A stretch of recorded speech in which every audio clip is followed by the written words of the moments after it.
अभी अभी अभी काय झालं? डॅड डॅड अभी आला होता इथे?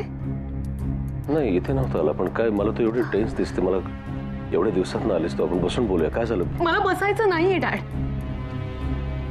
एक एक क्षण खूप महत्वाचा आहे माझ्यासाठी.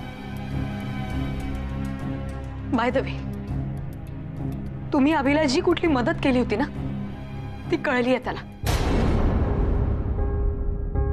आणि रागावून कुठेतरी निघून गेलाय तो. कुठे गेलाय, काय करतोय, कोणालाच माहिती नाही. तुम्ही तुम्ही असं का करता डॅड? पुन्हा एकदा तुम्ही चूक केली ना. हे बघा डॅड, माझा खूप साधा संसार आहे. साधी माणसं आहेत, साधा व्हॅल्यूज आहेत माझ्या, बस. पण तुमच्या अशा दरवेळच्या मदतीने ना माझं सगळं घर विस्कटून जातं. शमिका, मी फक्त त्याला मदत. मला नकोय तुमची मदत. तुम्हाला का कळत नाहीये?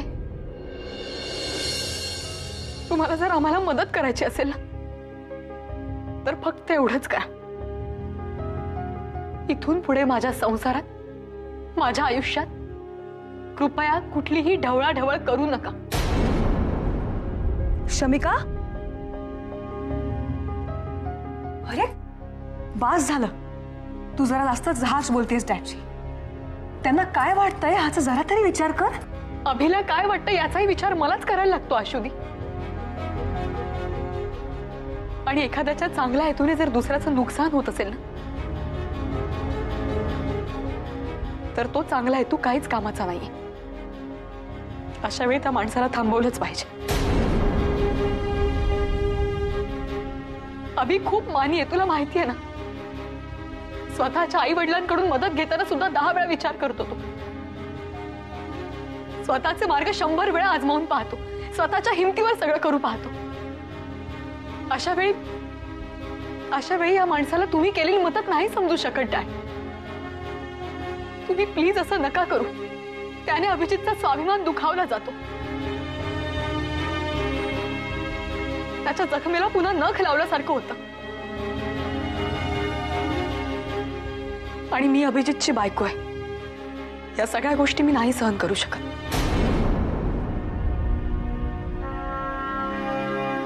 डॅड,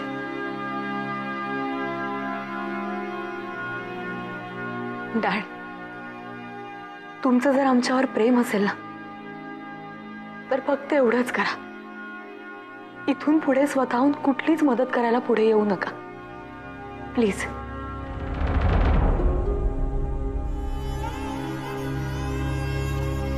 येते.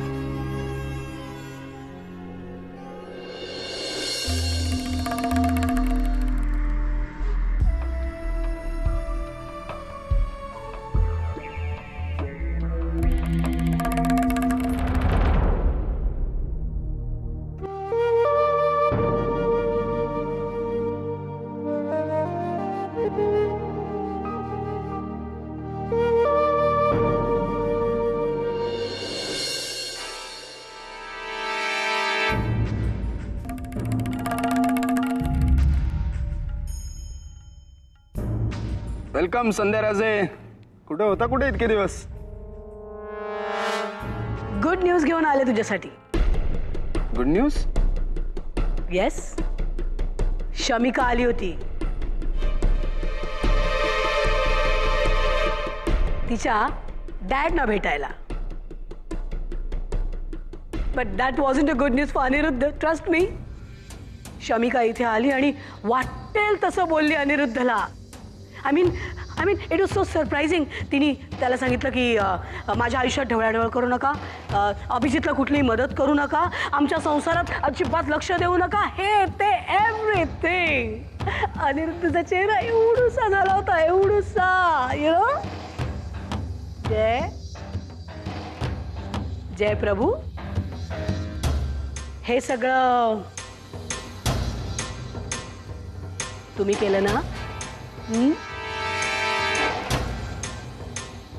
नाही भाऊ, मी काहीच नाही केलं. मी फक्त प्रामाणिकपणे अभिजितला जाऊन सांगितलं की तुझा आय मीन आपला सासराच गॅरंटर होता आणि शमिकाला ही गोष्ट माहिती होती. बस. नाही, माझं जाऊ द्या हो, पण तुम्ही तुम्ही काय काय केलं? मी फक्त मी काहीच नाही केलं. I am as innocent as you are. मी फक्त एवढंच केलं, अनिरुद्धला त्याच फांदीवर बसायला सांगितलं जी फांदी आधीच मोडकळीस आली होती आणि त्याला म्हटलं आता बस आणि कर वार. That's it. क्या बात आहे. जय, आता आपल्याला हेच कंटिन्यू करायचंय. ज्या गोष्टींवर माणसाचा पूर्ण विश्वास असतो ना, त्याच गोष्टींनी त्याच्यावर वार करायचा. You get me?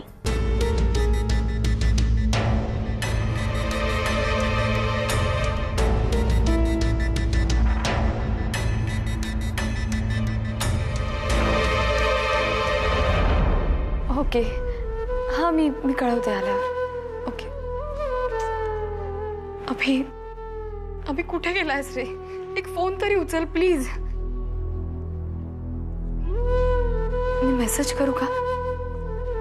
Okay. Abhi please phone उचल.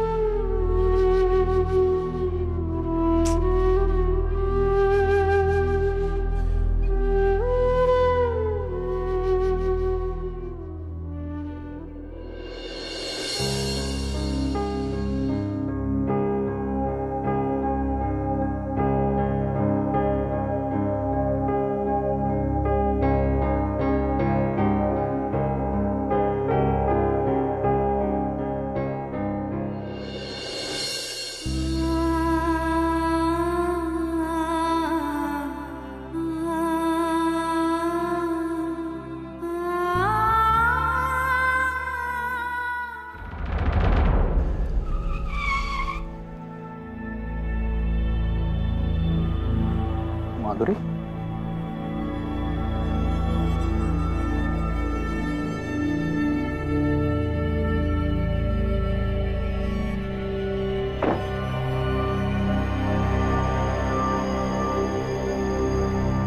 हाय. सर, तुम्ही इथे? तुम्हाला काही हरकत नसेल तर मी घरी सोडू शकतो. नाही नाही, पावसाची शक्यता आहे, तुमच्याकडे छत्री दिसत नाहीये. आता बससाठी किती वेळ वाट बघणार ना? रिक्षाचाही प्रॉब्लेम होऊ शकतो, तेव्हा मी सोडू शकतो. ठीक आहे. ओके, चल.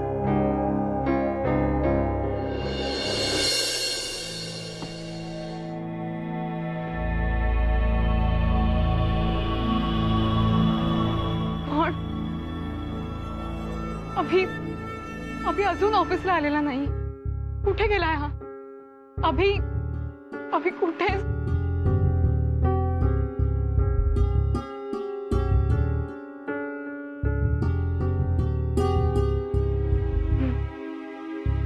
मला माहिती आहे अभि कुठे असेल.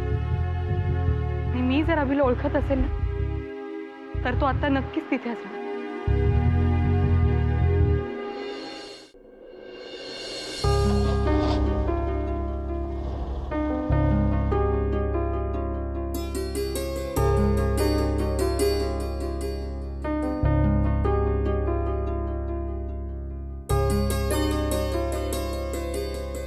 आज काय पावसात भिजायचा वगैरे प्लॅन होता की काय? नाही नाही, तसं काही नाहीये. म्हणजे आता तसा विचारही केला तरी पुढच्या 50 गोष्टींचा विचार करावा लागतो. की पावसात भिजलं तर सर्दी होईल, रिक्षा मिळणार नाही, बससाठी थांबावं लागतं, परत स्वरा घरी असते, तिच्यासाठी थोडा तरी वेळ मिळतो, तो तरी आपण तिच्या बरोबर काढावा. इतके विचार असतात ना. असं करून नाही चालणार. असं नाही करायचं. कसं आहे ना, माणूस पावसापेक्षा अशा प्रश्नांमध्ये, अडचणींमध्ये एकदा का भिजायला लागला ना की तो म्हातारा होत जातो. कसं आहे माधुरी, आपल्या मनाला कधी सुरकुत्या पडून देऊ नका. असं कधी वाटलं की पावसात भिजायचंय तर बिंदास भिजायचं. सगळं विसरून. खरंच सर, अशा वेळी कोणी ड्रॉप केलं ना की बरं वाटतं. थँक्स. हा म्हणजे तुमची सोय आणि माझाही स्वार्थ. म्हणजे मॅडम तुम्हाला कसं अर्धा तास बससाठी रिक्षासाठी ताटकळत उभं राहावं लागतं, तसं मलाही रोज अर्धा तास ट्रॅफिक जाम मध्ये अडकावं लागतं. मग बोर होतं. अशा वेळी कोणाची कंपनी असली तर बरं वाटतं. मी गाणी लावली तर चालतील? हो, मला काहीच प्रॉब्लेम नाहीये.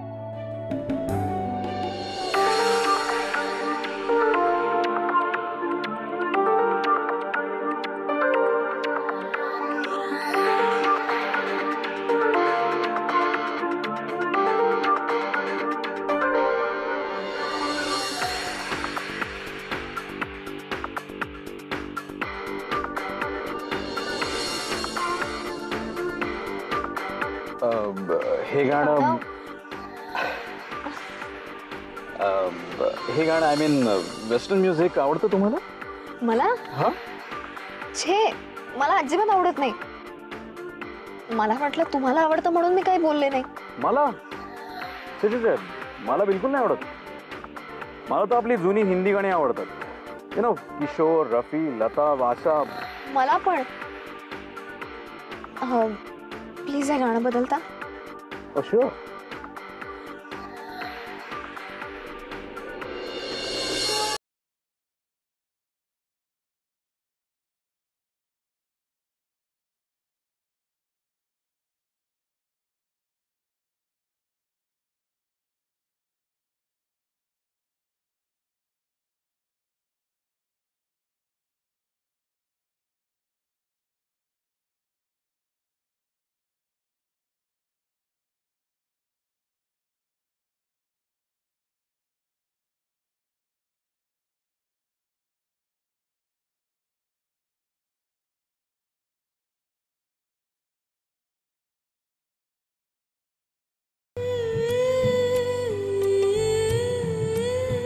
छान वाटलं मला. रोजचाच ऑफिसवरून घरी यायचा रस्ता आहे, पण आज वेगळाच वाटला. थँक्स. असंच तर असतं. रस्ते नेहमीचेच असतात, पण सोबत चांगली असली ना की प्रवासही खूप छान होतो.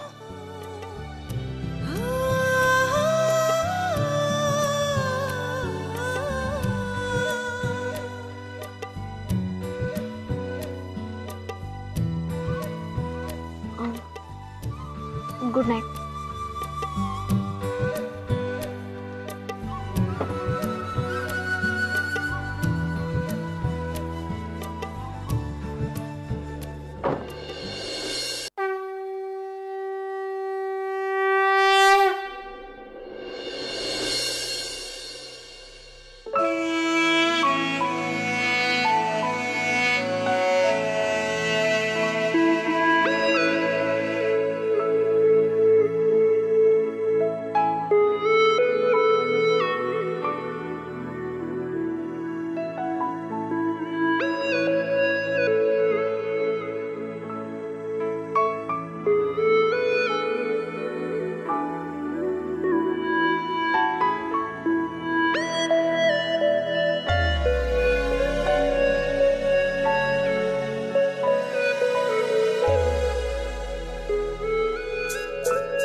तुझेही थोडे चुकले काही मनात माझ्या काहीच नाही.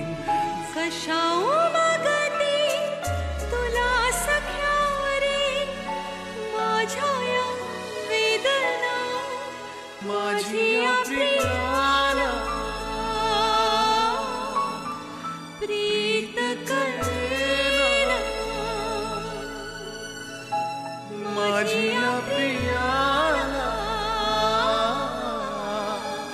प्रीत कळेना. मला माहिती होतं तू इथेच असशील.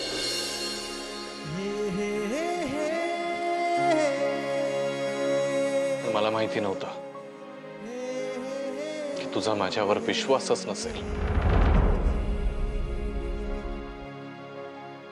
शमिका, तुझ्याकडून ही अपेक्षा नव्हती. माझा तुझ्यावर विश्वास नाही असं कसं होऊ शकेल अभि? मी तुझ्यावर प्रेम केलंय. माझा स्वतःवर एवढा विश्वास नाही जेवढा तुझ्यावर आहे.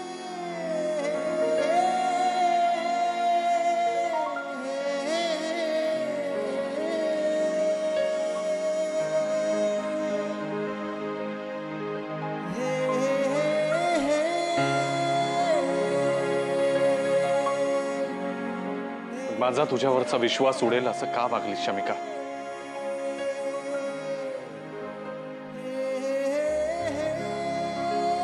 तुला वाटलं मला हे सगळं कळलं तर ते मी लोन रिजेक्ट करेन, राईट? साधी गोष्ट आहे शमिका. इथे लोन मिळालं नसतं तर दुसरीकडे मिळालंच असतं ना, की नाही? मला तेवढं सुद्धा जमणार नाही असं वाटलं तुला? साहजिक आहे. तसंही आतापर्यंत माझ्या बळावर असं मोठं मी काय करून दाखवलंय ना. हे बघ अभि, देवळात येणारा प्रत्येक माणूस खूप आस्थेने देवाची पूजा करत असतो. मनोभावे पूजा करताना तो हा विचार नाही करत की मूर्ती दगडाची आहे की सोन्याची. त्याच्यासाठी प्रत्येक मूर्तीत देव असतो. मी तुला पण तितकंच महत्व देते रे अभि. मी तुझ्यावर विश्वास ठेवते, तुझ्यावर प्रेम करते. मग तू लहान मोठी अचीवमेंट केलीस की नाही याने माझी तुझ्यावरची आस्था नाही कमी होत. मला फक्त तुझ्या स्वप्नांना धक्का लागेल की काय याचीच भीती वाटली बस. तुला भीती वाटली कारण तुला वाटलं मला माझी स्वप्न, माझं काम सांभाळताच नाहीयेत. असा का विचार करतोयस तू अभि? तू हरलेला नाहीयेस. हरली ती लोक ज्यांनी तुला शह देण्याचा प्रयत्न केला, तुला आजमावण्याचा प्रयत्न केला. मला फक्त तुझ्या स्वप्नांना धक्का लागू नये एवढीच भीती वाटत होती. आयुष्याच्या एका नव्या वळणावर उभा आहेस तू आणि अशा वेळी या प्रवासात तुला दुखापत होऊ नये एवढीच माझी इच्छा होती. दुखापत झाली असते ना तर चाललं असतं शमिका, पण ही खोटे दिलासे आणि उपकारांची हिरवळ नको पायाखाली. या हिरवळीत लपलेले दगड दिसत नाहीत कधी ग? माझ्या कर्तेपणाला लागलेली ठेच फार महागात पडली मला, फार महागात पडली. असा का विचार करतोस तू अभि? हे सगळं अशा पद्धतीने व्हावं असं माझ्या मनात सुद्धा नव्हतं. उलट मला असं वाटतं की तू खूप मोठं व्हावंस. इतकं मोठं ना की तुझी झेप बघताना आमच्या माना अभिमानाने उंच झाल्या पाहिजे.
तुझेही थोडे चुकले काही मनात माझ्या काहीच नाही.